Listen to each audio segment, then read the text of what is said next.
pessoas, mas infelizmente é uma realidade. Precisamos justamente abordar o assunto, né, para que, quem sabe, isso um dia não aconteça mais. Bom dia, doutor Sérgio.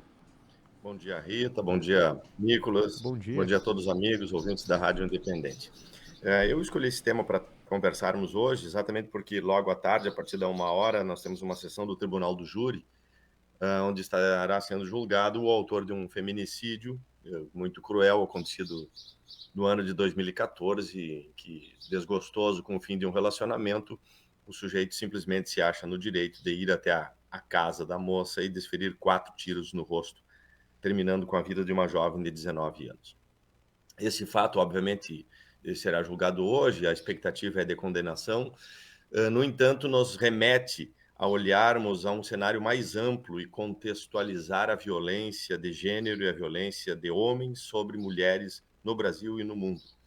E esse tipo de violência ele vem sendo analisado, medido e acompanhado, e nos coloca na infeliz quinta colocação como o país que mais mata mulheres no mundo.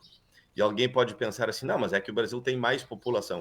Não, estamos falando proporcionalmente em relação ao número de habitantes. Então, o país mais violento em mortes contra mulheres é El Salvador, depois é a Colômbia, depois a Guatemala, a Rússia, e nós estamos em quinto no Brasil. A gente não se dá conta da gravidade desses números, mas se nós detalharmos eles, nós vamos ver que nós estamos matando 5 a 7 mulheres por dia no Brasil. Esse número é estarrecedor. São mortes de mulheres 5 a 7 por dia. E um feminicídio, e isso eu não precisaria dizer, mas é importante lembrar, ele não é a morte de uma mulher. Em regra, é a morte de uma família. É a morte do estado anímico dos filhos daquela mulher. É a morte dos parentes, é a morte de um ambiente harmônico, é o fim de um mínimo que se espera de organização social. E se nós não olharmos com mais carinho para esses números, nós estaremos continuando gerando violência. Isso porque o feminicídio, esse número que por si só já assusta, que é a morte da mulher, ele é apenas o final de um caminho de violência e agressão, que antes dele é muito maior e mais amplo. Nós estamos diariamente, eu ainda hoje pela manhã já estava analisando um expediente de uma menina que foi abordada pelo padrasto no banheiro, foi assediada. Ainda ontem à noite, uma outra adolescente, nós tivemos que fazer o acolhimento institucional, também assediada por relações familiares. Isso se repete no cotidiano, a famosa violência doméstica. Pois bem, há alguns mecanismos legais que contribuem para que se possam ter medidas, especialmente depois da Lei Maria da Penha, que se criaram medidas de proteção que o delegado pode pedir, o juiz pode deferir imediatamente, mas esses mecanismos legais por si só não são suficientes se nós não tivermos uma mudança da base de entendimento social sobre essas coisas. O que eu quero dizer com isso? 2 aspectos que são fundamentais. O primeiro, fazendo uma comparação muito simplória e muito tosca com o câncer, que é um problema histórico e que assusta todo mundo. A violência, quando ela é endêmica, assim como é a violência doméstica, ela se prolifera tal qual outras doenças. Qual é o melhor tratamento que se aponta para o câncer? É o chamado diagnóstico precoce.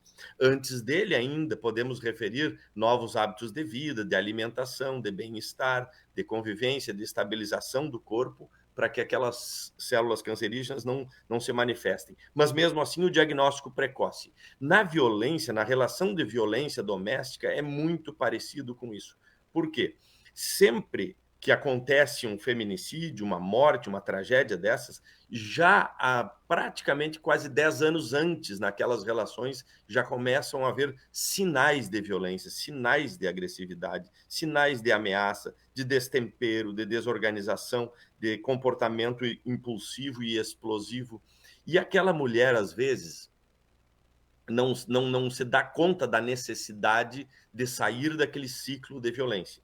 Porque o ciclo da violência ele é absolutamente anestesiador, porque acontecem explosões de violência, depois uma explosão de amor com pedido de desculpas, um período de lua de mel, de novo irritabilidade, de novo explosões, e aquela relação familiar vai adoecendo nesse sentido. Então, nós precisamos observar para 2 aspectos, como eu havia referido. Primeiro, diagnóstico precoce, as pessoas se darem conta o mais precocemente possível que estão dentro de uma relação tóxica e violenta.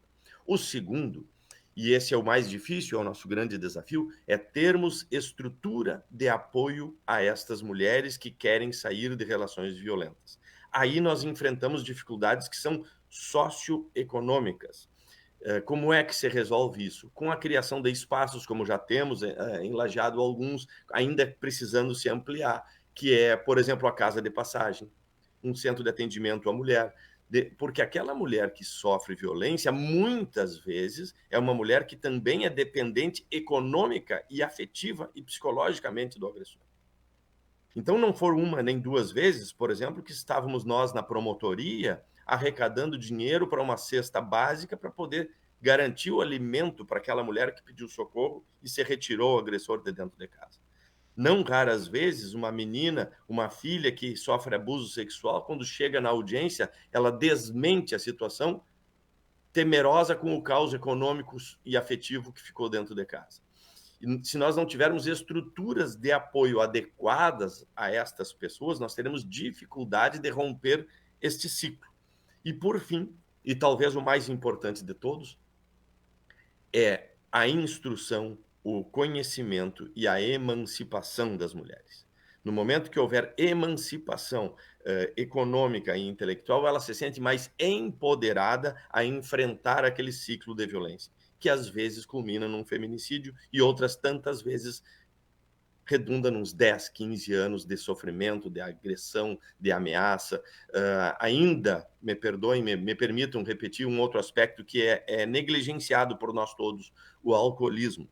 O alcoolismo tem sido um dos fatores mais graves dentro das casas e poucos se dão conta e falam sobre isso. A gente fala sobre crack, sobre cocaína, sobre maconha, mas, na verdade, o álcool tem destruído lares desta forma, porque aquele agressor, no momento em que ele está alcoolizado, ele não tem freio nenhum.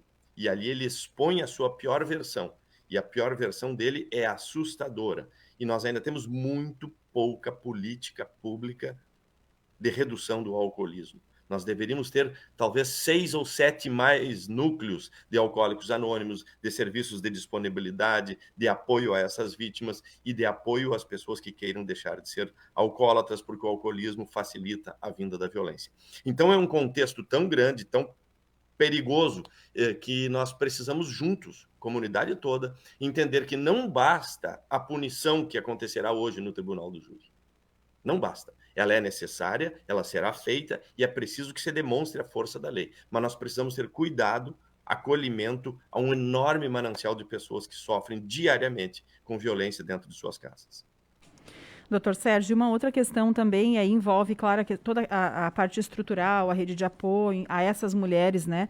Que é também o constrangimento pelo qual elas passam, né? Desde ter que falar sobre o assunto, ter que falar sobre casos tão graves, tão tristes, isso antes de chegar à questão ali do feminicídio, do crime propriamente dito, né? Toda essa etapa antes disso, tudo que sofre uma menina ou uma mulher, e isso também é muito complicado, ou às vezes acaba não sendo, ela não expõe isso justamente por esse constrangimento, né? Porque é algo muito difícil para a mulher também chegar e falar, eu passei por isso, estou passando, enfim. Bom, e entre esses elementos eu colocaria ainda a questão que é justamente isso que a Rita fala, que é um apoio da sociedade a essas mulheres. E aí o papel do rádio, o papel da comunicação vai ao encontro disso, de informar e mostrar que são vítimas que estão sofrendo abusos e que não são responsáveis pelo que acontece com elas próprias, onde muitas vezes a gente vive em uma sociedade ou alguma parcela, uma minoria, mas existe, de acaba culpabilizando, às vezes, as mulheres pela violência que sofrem, culpabilizando a vítima, que é uma coisa que não faz o menor sentido, Dr. Diffenbach.